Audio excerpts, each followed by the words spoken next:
This question says, garden tiles were uniformly washed and were left out to dry in the sun in the same conditions. Which section is likely to dry out first? Section A, which is made of these darker tiles, Section B, which uses these lighter tiles, or if it's at the same time, then mark C. So again, these will be left out to the sun to dry. So what's going to be responsible for drying them is the energy from the electromagnetic radiation from the sun. And the key difference is that A uses dark tiles and B uses light tiles.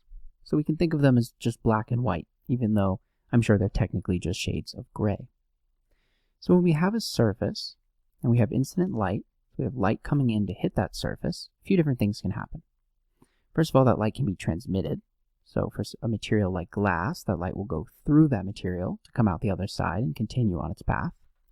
It can be reflected, where the light essentially bounces off that surface and is emitted back into the environment or reflected back to the environment. That energy can also be absorbed, so it's essentially incorporated into the material. It is neither reflected nor transmitted. And then there are other cases such as refraction and so on. But the main considerations are transmission, reflection, and absorption. So when we have a material that's white, we're seeing white because all of the wavelengths of light are being reflected.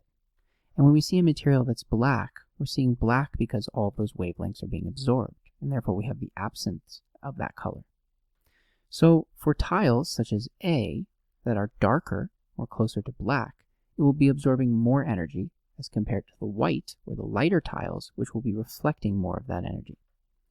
So because A is darker and absorbs more energy, it's much more likely to dry more quickly, and therefore the correct answer is A.